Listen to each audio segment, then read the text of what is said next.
Students, कक्षा 10वीं सामाजिक विज्ञान पाठ 17 विकास की समझ, अर्थशास्त्र का यह प्रथम पाठ। आइए शुरू करते हैं। विकास की समझ। विकास का अर्थ व्यक्ति अपनी आवश्यकताओं और आकांक्षाओं को पूर्ण करते हुए एवं सुव्यवस्थित जीवन बनाए रखे, तो इसे हम विकास कहते हैं। विकास का अर्थ अलग अलग व्यक्तियों के लिए अलग अलग होता है। एक शहरी क्षेत्र में रहने वाले या आर्थिक रूप से संपन्न व्यक्ति के लिए विकास का अर्थ अलग होगा, जबकि एक ग्रामीण और आर्थिक रूप से निम्न वर्ग का व्यक्ति के लिए विकास का अर्थ भिन्न होगा। एक कॉलेज की छात्रा के लिए अगर हम देखें तो वो चाहेगी कि बेहतर उसे शिक्षा का बेहतर अवसर प्राप्त हो और लड़कों के समान स्वतंत्रता हो। जैसे लड़कों को स्वतंत्रता होती है कि लड़के जो है कहीं भी कोई भी विषय ले सकते हैं, किसी भी जॉब पर अप्लाई कर सकते हैं, ऐसे ही उसे भी पूरी स्वतंत्रता हो और सुरक्षा भी मिले। ठीक है, सुरक्षा मिलनी चाहिए समाज के द्वारा, पुलिस के द्वारा, है ना। तो उसको पूरी सुरक्षा मिलनी चाहिए। और कॉलेज की छात्रा ये चाहेगी कि उसे शिक्षा के क्षेत्र में कुछ जैसे किताबें वगैरह, किताबों की सुविधा, है ना। और जब वो पढ़ाई कर ले तो पढ़ाई पूरी हो जाए तो उसे अच्छा रोजगार भी, ऐसा उसकी आकांक्षाएं होंगी। यहाँ खाली खाली जगह में अपन उसको लिखते जाएंगे। एक शिक्षित बेरोजगार, जैसे कि कोई इंजीनियर है, इंजीनियरिंग की पढ़ाई कर लिया है लेकिन उसके पास काम नहीं है, जॉब नहीं है, तो उसके लिए क्या करना होगा, तो रोजगार के अवसर उसे मिलने चाहिए। ठीक है, उसको आसानी से रोजगार जैसे ठेकेदार के माध्यम से या फिर किसी भी कोई भी संस्था जो नौकरियां देती हो उनके माध्यम से उसे रोजगार का अवसर मिल जाए, रहने के लिए उसको एक घर मिल जाए। ठीक है, उसके काम में उसको स्थायित्व मिल जाए, मतलब परमानेंट हो जाए वो। और सुरक्षा, सुरक्षा का अर्थ यह है जैसे कार्य के दौरान यदि कोई दुर्घटना हो जाती है तो परिवार के किसी सदस्य को उसके स्थान पर जॉब मिल जाए, है ना। इस तरह की चीजें उसकी आकांक्षाएं होंगी। महिला खेत मजदूर, जो महिला काम करती है उसके लिए क्या होगा, अच्छी मजदूरी मिले, सुरक्षा रहे, उसको कार्य करने के दौरान उसको जैसे बरसात से और पैर जैसे कहीं गड़ न जाए, कुछ लग न जाए, चोट वगैरह, तो उसकी सुरक्षा। साल भर उसे रोजगार चाहिए क्योंकि खेती मजदूरी आप जानते हैं, खेत में जो कार्य है वो साल भर तो चलते नहीं है, लेकिन कहीं कहीं पर चलते हैं जहां सिंचाई की अच्छी व्यवस्था है। स्वास्थ्य सेवाएं भी उसको मिले, मजदूर है लेकिन उसको स्वास्थ्य सुविधाएं मिलनी चाहिए मुफ्त में, क्योंकि उसके पास स्वास्थ्य के लिए खर्च करने के लिए ज्यादा पैसे नहीं होते हैं। आगे देखते हैं, एक विद्यार्थी आप स्वयं की दृष्टि से, यहाँ पर 6वें नंबर पे दिया हुआ है, विद्यार्थी स्वयं की दृष्टि से क्या होगा, एक आप क्या चाहेंगे, आपके लिए विकास क्या है। विकास आपके लिए मेरे हिसाब से ये होना चाहिए कि आपको जो आपकी पढ़ाई है वह आसानी से होनी चाहिए और आपको स्कॉलरशिप मिलना चाहिए, छात्रवृत्ति मिलना चाहिए, और जो दूसरी सुविधाएं हैं छात्रवृत्ति के अलावा जैसे ड्रेस वगैरह, साइकिल वगैरह मिलती है महिलाओं, बालिका बच्चों को 9th क्लास में आपको भी मिला होगा। और दूसरी सुविधाएं जैसे किताबें मुफ्त मिलनी चाहिए। ठीक है, ये सारी चीजें यदि उसको सुविधाएं मिलती हैं तो उसके लिए, विद्यार्थी के लिए वो विकास, उसे ही विकास कहेंगे। एक छोटा किसान, अगला है छोटा किसान। छोटा किसान क्या चाहेगा, छोटा किसान चाहेगा कि उसे सस्ते दर पर बीज, खाद और रोपा लगाने के लिए जो भी सुविधाएं चाहिए उसको, सारी सुविधाएं उसको मिल जाए, क्योंकि उसके पास पैसे नहीं है कि वो ट्रैक्टर लगा सके, है ना, ट्रैक्टर वो खरीद सके। तो वो जो चीजें उसको खर्च करने के लिए आसानी से उसको अगर बैंक से लोन मिल जाए, ऋण मिल जाए, तो उसके लिए वही विकास होगा। शिक्षक, शिक्षक के लिए क्या चाहिए, शिक्षक के लिए चाहिए वेतन, उसको समय पर वेतन मिल जाए, है ना, तो उसके लिए वो विकास होगा। और क्या है, उसको प्रमोशन मिल जाए, वो पहले टीचर रहेगा, टीचर के बाद वो उसे वाइस प्रिंसिपल बना दिया जाए, प्रिंसिपल से फिर कुछ दिन बाद प्रिंसिपल बना दिया जाए, फिर उसको जिला में कोई पद दे दिया जाए। इस तरह से वो, और सम्मान, एक शिक्षक को सम्मान भी चाहिए। तो अगर उसे सम्मान मिल रहा है और वेतन मिल रहा है, प्रमोशन मिल रहा है, तो उसके लिए वही विकास है। ठीक है, फिर गांव का सरपंच, गांव के सरपंच के लिए विकास क्या होगा कि गांव में बिजली, पानी, सड़क, है ना, ये सारी सुविधाएं, जो मूलभूत सुविधाएं अगर उसे मिल रही हैं तो कहेंगे कि सरपंच के लिए वही विकास है। सार्वजनिक हित।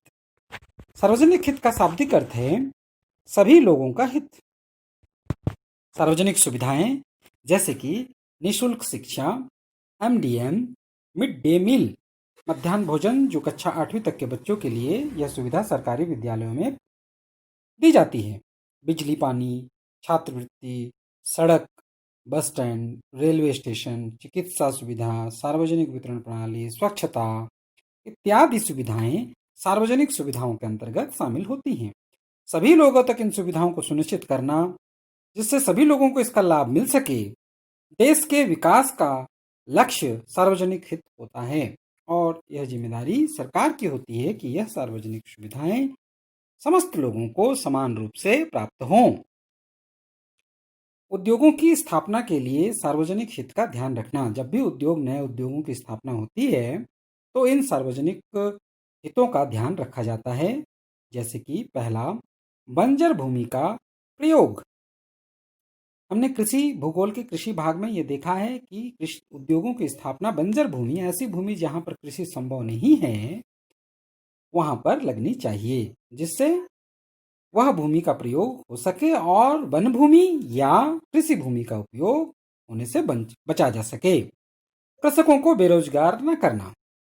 उद्योगों की स्थापना में इस बात का विशेष ध्यान रखा जाएगा कि उद्योग स्थापित हों, उद्योगों की जो स्थापना हो वह कृषकों को बेरोजगार न करे, कृषि भूमि पर उद्योग स्थापित ना हो जिससे वह वर्ष भर अपने कृषि कार्य को कर सकें। उद्योगों के कारण उन्हें यदि अपने कृषि कार्य को रोकना पड़ता है या कृषि प्रभावित होती है तो ऐसे स्थान पर उद्योगों की स्थापना नहीं होनी चाहिए। पर्यावरण का ह्रास व प्रदूषण का खतरा कम करना। तो पर्यावरण जो चिमनियों से या कल कारखानों से जो अपशिष्ट पदार्थ निकलते हैं वह जल स्रोतों से या वायुमंडल को सीधे सीधे प्रभावित करते हैं। इसका प्रभाव कुछ निकटगामी होते हैं, कुछ दूरगामी परिणाम होते हैं, जिसका प्रभाव आम जीवन पर, वनस्पतियों पर पड़ता है। तो उन खतरों को कम करने का ध्यान रखना चाहिए। स्थानीय लोगों को रोजगार। उद्योग जिस स्थान पर लगते हैं यह उद्योगों का कर्तव्य है कि स्थानीय लोगों को रोजगार में प्राथमिकता प्रदान करें, अन्यथा उन्हें विरोध का सामना करना पड़ सकता है। लोगों के स्वास्थ्य एवं जीवन का ध्यान रखना। उद्योगों के संचालन से या उद्योगों से बनी हुई वस्तुओं से किसी भी प्रकार से लोगों के स्वास्थ्य पर प्रतिरूप प्रभाव नहीं पड़ना चाहिए और पर्यावरण पर भी इसका असर प्रतिकूल नहीं पड़ना चाहिए। प्रतिकूल प्रभाव पड़ने की दशा में उद्योग पर प्रतिबंध संभव है। विकास योजनाओं में विरोधाभास। कभी कभी उद्योग स्थापित होने में विकास की योजनाओं में विकास के लिए उद्योग लगना आवश्यक है, किंतु विरोधाभास की स्थिति उत्पन्न होती है। हमने पश्चिम बंगाल के सिंगूर में देखा किस तरह से टाटा नानो प्लांट जो रतन टाटा लगाना चाहते थे और उसके बाद घोर विरोध हुआ और उसके बाद उसे गुजरात के साणंद में स्थानांतरित करना पड़ा। ये इस तरह का विरोधाभास उत्पन्न कब होता है, आइए देखते हैं। सबसे पहले भूमि विस्थापित होना, दूसरा पर्यावरण को नुकसान, उचित मुआवजा न मिलना, रोजगार की कमी, संस्कृति एवं जीवन शैली पर प्रभाव, प्रदूषण इत्यादि। तो सबसे पहले देखते हैं भूमि विस्थापित होना। विस्थापन के बाद पुनर्वास की सुविधाएं उपलब्ध नहीं हो पाती, जैसे कि नए जगह पर समस्त नागरिकों को जिनका भूमि अधिग्रहण हुआ है या उनके मकान और उनके निवास स्थान का अधिग्रहण किया गया है तो उन्हें नए जगह में स्थानांतरित किया जाता है। तो कभी कभी विस्थापन या पुनर्वास की सुविधाएं वह सुविधाएं उपलब्ध नहीं हो पाती जैसा उन्हें आवश्यकता होती है। उदाहरण स्वरूप ओडिशा राज्य, हमारा पड़ोसी राज्य ओडिशा, वहाँ कोयला, बॉक्साइट, लौह अयस्क इत्यादि की प्रचुर भंडार हैं, इसलिए लगभग 45 इस्पात संयंत्र लगाए जाने की योजना है। उड़ीसा में राउरकेला में इस्पात उद्योगों की स्थापना पूर्व में ही हो चुकी है। यह इसके अलावा भी इस्पात उद्योग लगाने की योजना है। इसके लिए विगत वर्षों से विगत वर्षों में सैकड़ों एकड़ जमीन अधिग्रहित की जा चुकी है। जैसे आपके सामने एक चित्र है, यह टिटेनियम प्लांट का है। टिटेनियम प्लांट के लिए कई एकड़ भूमि अधिग्रहित की जा चुकी है, लेकिन उन्होंने उत्पादन को प्रारंभ नहीं किया है, लेकिन भूमि भी वापस नहीं लौटाई है और उस पर कब्जा करके वह कंपनियां उसका प्रयोग कर रही हैं, जिससे कृषि कार्य प्रभावित हो रहा है। क्योंकि उद्योग स्थापित नहीं हो पा रहे हैं तो रोजगार भी मुहैया नहीं हो पा रहा है।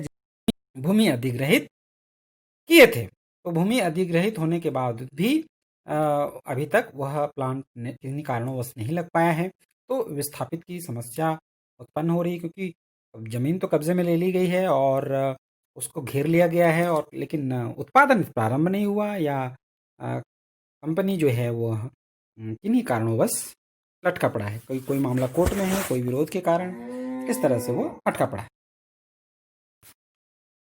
तो इस तरह से पुनर्वास की समस्याएं उत्पन्न होती हैं। पुनर्वास और विस्थापन की समस्या के कारण विरोधाभास उत्पन्न होता है। फिर देखते हैं पर्यावरण को नुकसान। आप चित्र में देख पा रहे होंगे कैसे जल स्रोत जो है वह कारखानों से निकलने वाला कचरा देखिए मिल रहा है उसमें, और जो उस पर आश्रित पशु पक्षी हैं या मानव है, मानव भी उसमें अपना प्रदूषण करता है और प्रदूषण का निस्तारण करता है, और इस वजह से जल स्रोत प्रभावित होते हैं, और इससे कहीं ना कहीं अलग अलग प्रभाव पड़ते हैं। और बहुत ज़्यादा भारी धातुएं जैसे कि कोडियम और लेड, इस तरह की जो धातु होते हैं वह पर्यावरण को, वनस्पतियों को, जलीय जीवों को, मानव जीवन पर भी इसका अत्यधिक दुष्प्रभाव पड़ता है। और ऐसे दूषित जल का उपयोग करने पर या तो वह सीधे प्रभावित हो जाते हैं, या फिर भारी धातुओं से दीर्घकामी प्रभाव भी मनुष्य के शरीर पर पड़ते हैं। कैंसर और इस तरह की खतरनाक बीमारियां भी इन्हीं कारणों से होता है। तो पर्यावरण को भी भारी नुकसान पहुंचता है, और यह भी भारी एक बहुत बड़ा एक कारण बनता है विरोधाभास का, कि उद्योग तो आवश्यक है विकास के लिए, किंतु इस तरह पर्यावरण को नुकसान करने की कीमत पर हमें विकास नहीं चाहिए। होगा। आगे देखते हैं बेटा, उचित मुआवजा न मिलना। कभी कभी क्या होता है कि मुआवजे की जो राशि होती है वह सरकार के द्वारा तय की जाती है, जो उस जमीन की सरकारी कीमत होती है उसी को चुका दिया जाता है। लेकिन क्या होता है कि वो कारखाना लगने, और मान लीजिए कि उसके भूमि में उत्पादकता बहुत ज्यादा था, किसी जमीन में बहुत ज्यादा अच्छा उत्पादन होता था तो उसकी कीमत ज्यादा होगी, और उसी जगह पर बगल में एक जमीन और है जिसका उत्पादन उतना अच्छा नहीं होता है, उसको भी समान मुआवजा दिया जाता है, क्योंकि सरकारी आंकड़ों में तो जमीन के हिसाब से नाप जोख करके उतना मुआवजा वो चुका देते हैं। ठीक है, अब उचित मुआवजा न मिलना भी यह विरोधाभास का एक कारण बनता है। इसकी वजह से भी लोग मोर्चाबंदी पहले तैयार हो जाते हैं, फिर बाद में विरोध होता है, बाद में विरोध होने के कारण फिर इस आदेश को निरस्त करना पड़ता है। फिर देखते हैं रोजगार की कमी। ठीक है, रोजगार की कमी ये भी एक विरोधाभास का कारण है। उद्योग धंधे क्या करते हैं, खुलते समय तो ये वादा करते हैं कि घर के एक सदस्य को हम नौकरी देंगे, लेकिन होता क्या है, नौकरी शुरू में कुछ लोगों को देते हैं, फिर उसके बाद उनको चाहिए पढ़े लिखे नौजवान। अब स्थानीय जो है वो इतने पढ़े लिखे और प्रोफेशनल नहीं है, व्यवसायिक शिक्षा के पारंगत नहीं है, ऐसे एमबीए होल्डर उनको मिलते नहीं है, ग्रेजुएट मिलते नहीं है। वो 10वीं पढ़ा है, 8वीं पढ़ा है, 9वीं पढ़ा है, तो वो कैसे करेगा? वह फिर नौकरियों में वह फिर से बाह्य भर्तियां करना शुरू कर देते हैं, बाहर के लोगों को भर्तियां करना शुरू कर देते हैं। तो इससे भी रोजगार की कमी मिलती है। स्थानीय लोगों में रोजगार की कमी होने के कारण स्थानीय लोग विरोध करने में आते हैं। फिर है संस्कृति व जीवन शैली पर प्रभाव। जो उनकी संस्कृति है, जैसे बहुत सारे आदिवासी, खास करके जो उद्योग धंधे होते हैं वो आदिवासी एरिया में, जंगलों में ही स्थापित होते हैं, तो वहां पर हम देखेंगे वहां पर वो पेड़ पौधों की पूजा पाठ करते हैं, पहाड़ों की, पर्वतों की वो पूजा पाठ करते हैं। उनकी संस्कृति में, उनके कल्चर में है, वो राखी बांधते हैं, वो पेड़ों का वो भाई बहन की तरह मानते हैं। तो अगर कोई उद्योग कारखाना लग रहा है तो पेड़ कटेंगे, तो वो नहीं चाहते कि पेड़ कटे, क्योंकि उनके लिए पेड़ जो है एक जिंदा है। वैसे सबके लिए तो ये वो जीवित है, लेकिन उनकी संस्कृति में वो कुछ ज्यादा ही उससे पर्यावरण से जुड़े हुए रहते हैं, दाल पत्ते इनसे पूजा पाठ करते हैं। ठीक है, तो वो अपने जीवन शैली में बिना जंगल के वो नहीं रह सकते। ठीक है, जंगल उनको बहुत कुछ देता है और जंगल का भी वो उसी तरह से सम्मान करते हैं। लेकिन जब उद्योग लगता है तो जंगल की कटाई होती है, वहां पर कारखाने खुल जाते हैं, बिल्डिंगें बन जाती हैं, रोड बन जाता है, मोबाइल टावर लग जाता है, तो इससे पशु पक्षियों को नुकसान पहुंचता है। तो ये उनकी संस्कृति के खिलाफ है। तो संस्कृति का प्रभाव पड़ने के कारण वो विरोध के लिए विरोधाभास उत्पन्न होता है। यह प्रदूषण, कारखाने से प्रदूषण निकलेगा तो उनके स्वास्थ्य पर असर पड़ेगा। 40 साल 30 साल की उम्र में ही वो बूढ़े हो जाएंगे। तो इससे भी वो चिंतित होते हैं और प्रदूषण भी एक मुख्य कारण है जिससे विरोधाभास उत्पन्न होता है। अगला देखते हैं विकास के मापदंड। विकास के मापदंड को मुख्य रूप से हम देखें, ऐसे तो और भी हैं, लेकिन मुख्य रूप से प्रति व्यक्ति आय या राष्ट्रीय आय, दूसरा है सकल घरेलू आय या उपभोग व्यय, और तीसरा है साक्षरता दर, और चौथा है स्वास्थ्य उपलब्धता। तो सबसे पहले हम देखते हैं प्रति व्यक्ति आय। इस चार्ट आपको देख रहे हैं, चार्ट में आप छत्तीसगढ़ की प्रति व्यक्ति आय सन 2013-14 में आप देख पा रहे होंगे। 13-14 में 58,547 रुपये प्रति व्यक्ति आए हैं। 2013-14 की यह बात है। और इन्हीं में हम देखें आंध्र प्रदेश, अरुणाचल प्रदेश और गोवा, और इस तरह से हम देखें इनका, तो प्रति व्यक्ति आय छत्तीसगढ़ से बहुत आगे है। लेकिन उसी समय अगर हम देखें बिहार का 31,199 प्रति व्यक्ति आय है, तो बिहार से हम अच्छी पोजीशन में थे। किंतु अगर हम आंध्र प्रदेश और अरुणाचल प्रदेश, गोवा जैसे, हरियाणा जैसे राज्य से हम करें, तो हरियाणा का तो छत्तीसगढ़ का डबल है। इसी तरह से आप चित्र में देख पा रहे होंगे हमारे पड़ोसी महाराष्ट्र का और मध्य प्रदेश का। तो मध्य प्रदेश का तो ऑलमोस्ट हमसे थोड़ा सा कम है, मध्य प्रदेश के मुकाबले में हम अच्छे पोजीशन में रहे। किंतु महाराष्ट्र जो 1,14,392 रुपये प्रति व्यक्ति आय है। तो प्रति व्यक्ति आय जो है वो डॉलर में गणना की जाती है। ये जो चार्ट है वो रुपए में प्रस्तुत किया गया है, किंतु जो प्रति व्यक्ति आय की राज्य और देश के लिए गणना होती है वह गणना डॉलर्स में होती है। $1,045 या उससे कम यदि प्रति व्यक्ति आय है तो अविकसित या अर्धविकसित देश की श्रेणी में रखा जाता है। और यदि वह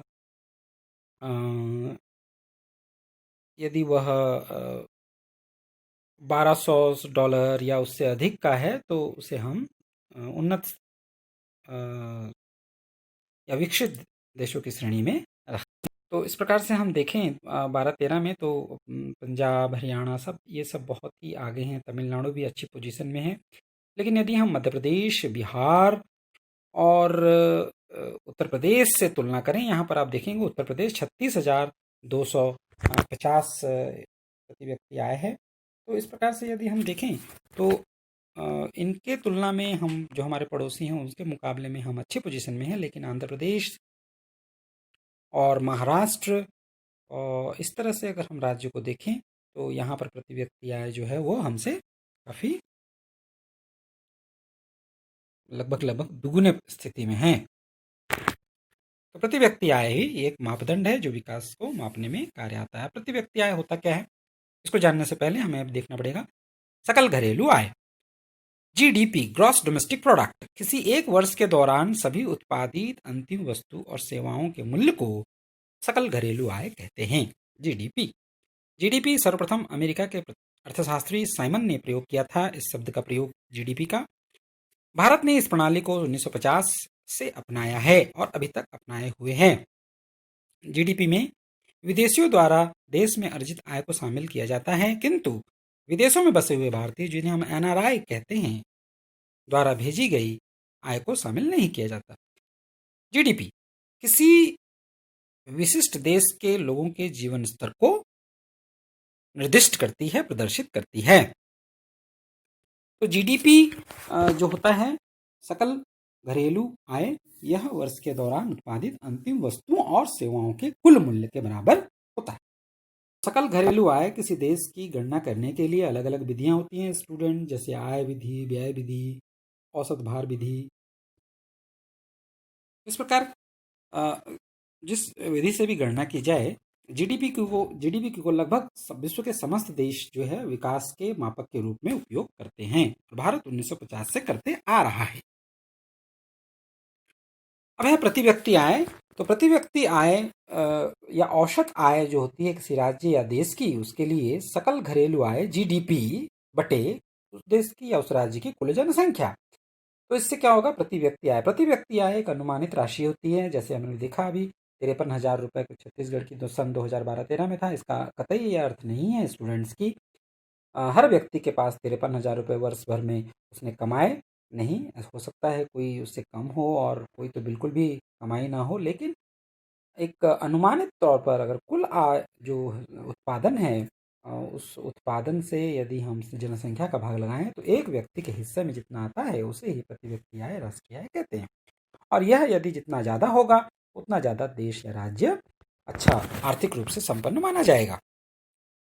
वर्ष 2012-13 में भारत की प्रति व्यक्ति आय जो है वो 5,497 अमेरिकी डॉलर था, जबकि नॉर्वे जैसे देश में यह 64,992 डॉलर था। तो देखिए आप देख सकते हैं लगभग लगभग 12 गुना यहाँ पर नॉर्वे का प्रति व्यक्ति आय सन 2012-13 में था, और भारत की जो प्रति व्यक्ति आय थी वह बहुत कम है, वह है 5,497 प्रति व्यक्ति आय। मैंने आपको बताया था 1,045 से यदि कम है तो वह अविकसित या अर्धविकसित देश में आएगा। इसलिए भारत जो है वो विकासशील देश में गिना जाता है, क्योंकि यहाँ की जो प्रति व्यक्ति आय सन 2012-13 में था वह था 5,497, लगभग लगभग 5,500 अमेरिकी डॉलर।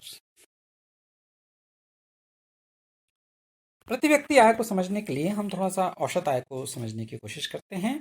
तो यहाँ पर आपके सामने यह पुस्तक का ही एक चार्ट है। इस चार्ट को हम देखेंगे, इसमें 2 वर्ष हैं, सन 2010, 2012, और जो समूह है आय ग्रुप है, इनकम ग्रुप है, वह है ABCDE, 5 ग्रुप दिए हुए हैं यहाँ पर।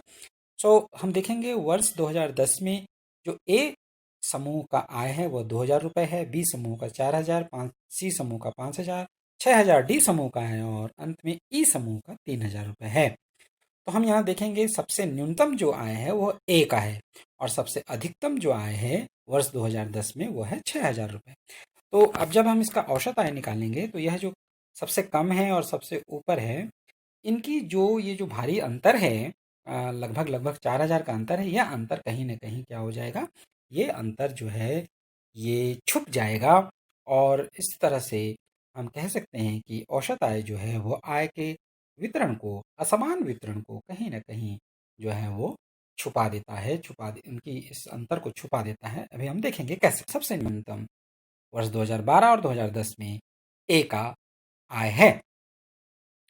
तो अगर हम देखेंगे इसका औसत आय क्या है, तो औसत आय के लिए सबसे पहले हम वर्ष 2010 का सभी समूहों का टोटल निकालना पड़ेगा। तो 2,000 धन 4,000 धन 5,000 धन 6,000 धन 3,000 बराबर 20,000 रुपये। तो स्टूडेंट हम देखते हैं कि प्रति व्यक्ति आय अगर हम देखें तो कुल आय बराबर कुल समूह। तो 2010 में, वर्ष 2010 में कुल आय है हमारी 20,000 रुपये, और कुल व समूह है ABCDE कुल 5, तो बटे 5 कुल समूह। वर्ष 2012 में 30,000 बटे 5,000। तो अगर हम वर्ष 2010 का देखें तो 20,000 बटे 5, 5 चौके 20, तो हो जाएगा 4,000 रुपये।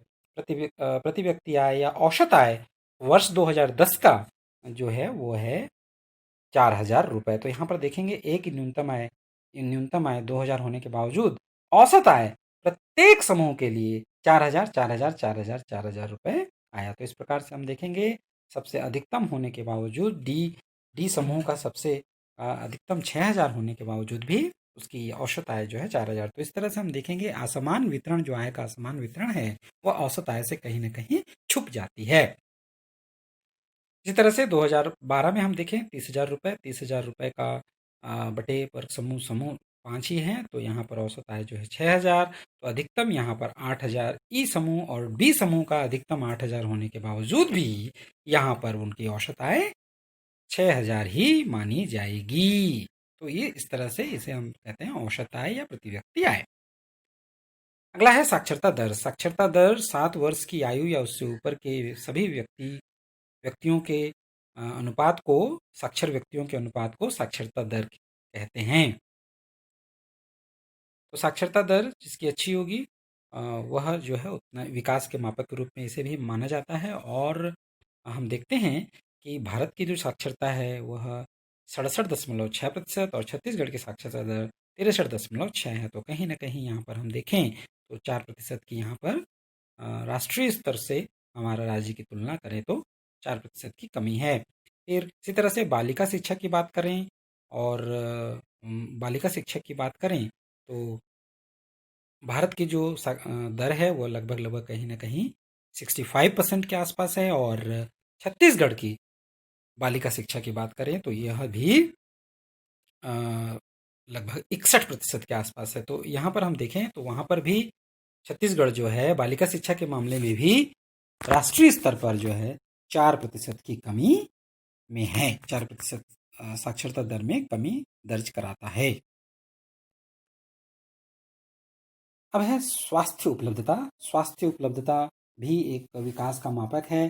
जिस तरह से हम देखते हैं जिस देश की जितनी अच्छी स्वास्थ्य उपलब्धता अच्छी होगी, जीवन प्रत्याशा दर जितनी ऊंची होगी और मृत्यु दर जो है वो कम होगी, तो उस देश को हम विकसित देशों की श्रेणी में रखेंगे। तो जीवन प्रत्याशा दर क्या होता है? जीवन प्रत्याशा दर का मतलब यह है कि प्रति 1000 बच्चों में 1 वर्ष तक की आयु पूरा करने की यदि कर लेता है तो यह जो दर है प्रति 1000 बच्चों में 1 वर्ष की आयु पूरा करने की जो दर होती है वह उसे ही जीवन प्रत्याशा दर कहते हैं।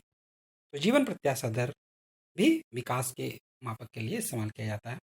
तो स्वास्थ्य उपलब्धता को हम इस श्रेणी में रखेंगे। स्वास्थ्य उपलब्धता जितनी अच्छी है उस देश या उस राज्य का विकास दर अच्छा माना जाता है। तो इसके अलावा भी विकास के और भी मापक हैं। इनमें हम महत्वपूर्ण जो है वो है विकास मापक सूचकांक HDI ह्यूमन डेवलपमेंट इंडेक्स। वह सूचकांक जो संयुक्त राष्ट्र विकास कार्यक्रम UNDP द्वारा जारी किए जाते हैं। इसके मुख्य रूप से इसमें शामिल किया जाता है जीवन प्रत्याशा दर सूचकांक और शिक्षा सूचकांक जो मैंने देखा, साक्षरता दर जिसको हम कह सकते हैं, और तीसरा जीवन निर्वाह दर या प्रति व्यक्ति आय जो डॉलर्स में हमने कहा जिस डॉलर्स में नापा जाता है। तो इन मुख्य रूप से 3 बिंदुओं को इसमें शामिल किया जाता है और इसी के आधार पर मानव विकास सूचकांक HDI की गणना की जाती है। भारत में मानव विकास सूचकांक के लक्ष्यों को प्राप्त करने के लिए बहुत निम्न प्रयास किए जा रहे हैं, क्योंकि भारत की पोजीशन यदि 189 लगभग देशों में 179 है, तो यह जो है बहुत अच्छी स्थिति में हम नहीं हैं। तो इसलिए भारत के द्वारा काफ़ी कुछ प्रयास किया जा रहा है, जैसे कि शिक्षा का स्तर को बढ़ाना, रोजगार प्रदान करना और विकास दर वृद्धि का प्रयास करना। विकास दर या जिसको हम ग्रोथ रेट कहते हैं, ग्रोथ रेट का अर्थ और कुछ नहीं स्टूडेंट्स, बल्कि जो GDP होता है, GDP प्रति वर्ष जो वर्तमान वर्ष और गत वर्ष में जो वृद्धि हुई होती है, जितना भी परिवर्तन हुआ रहता है और वो वृद्धि या प्लस की तरफ रहता है, तो उसे ही हम उस वृद्धि दर या अंतर को ही हम ग्रोथ रेट या विकास दर कहते हैं। और ये जो है जिसमें हमने आपको बताया 189 देश लगभग मानव विकास सूचकांक की गणना में शामिल होते हैं और जिसमें हमारा जो है वह 179 है। और इसकी जो अवधारणा है, सर्वप्रथम महबूबुल हक, जिनकी फ़ोटो आप स्लाइड में सबसे नीचे देख पा रहे होंगे, यह पाकिस्तानी अर्थशास्त्री हैं। इन्हीं के द्वारा यह जो अवधारणा है मानव विकास सूचकांक का, यह दिया गया। पहला मानव विकास सूचकांक की अवधारणा 1990 में प्रकाशित किया गया। सार्वजनिक सुविधाएं, वह सुविधाएं जो रुपए खर्च करके नहीं खरीदी जा सकती, उसे हम कहते हैं सार्वजनिक सुविधाएं। फॉर एग्जाम्पल हम देखते हैं स्वच्छ पेयजल, प्रदूषण मुक्त वातावरण, सड़क, ईंधन, पेट्रोल डीजल इत्यादि, या फिर विद्यालय, महाविद्यालय, अस्पताल इत्यादि। ये सब ऐसी सुविधाएं हैं जो अमीर से अमीर व्यक्ति को भी आवश्यक होता है। वो अपने लिए खुद स्वच्छ जल और स्वच्छ वातावरण का इंतजाम पैसों से नहीं कर सकता।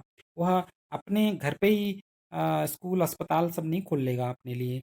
उसे इन सार्वजनिक सुविधाओं की आवश्यकता अवश्य होगी।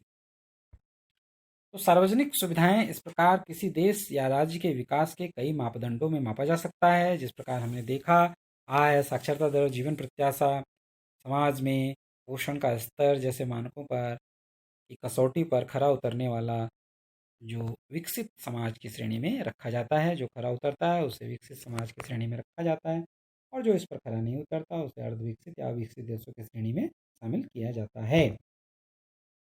छत्तीसगढ़ की साक्षरता दर देखें तो 83.98 है, और ये काफ़ी अच्छी है। और छत्तीसगढ़ की मानव विकास सूचकांक को अगर हम देखें तो यह राष्ट्रीय सूचकांक से थोड़ा कम है, लेकिन झारखंड, उड़ीसा और मध्य प्रदेश से हम बेहतर पोजीशन पर हैं। वर्ष 2018 के आंकड़ों के अनुसार भारत का मानव विकास सूचकांक 0.640 और छत्तीसगढ़ का सूचकांक 0.600 रहा। जो हम यदि राष्ट्रीय स्तर की तुलना में देखें तो छत्तीसगढ़ का जो है 0.040 ही कम है, जो काफ़ी माइनर सा अंतर है। इसका स्टूडेंट, ये जो वीडियो है ये पूरा हुआ, और आपको ये गृह कार्य हैं, 5 प्रश्न हैं। 5 प्रश्नों को आप मुझे मेरे ईमेल आईडी पर मेल कर सकते हैं, और जो आप डिस्क्रिप्शन बॉक्स में देख पाएंगे वो ईमेल आईडी, और साथ ही साथ इसे आप cgschool.in पर भी अपलोड कर सकते हैं, और आप चाहें तो मेरे व्यक्तिगत नंबर पर भी इसे मुझे व्हाट्सएप पर इसका उत्तर भेज सकते हैं। तो आशा है आपको ये जो अध्याय है विकास की समझ, ये समझ में आया, और इसके बाद की जो पार्ट है उसका वीडियो भी हम बहुत ही जल्द इसमें अपलोड करेंगे। धन्यवाद स्टूडेंट्स।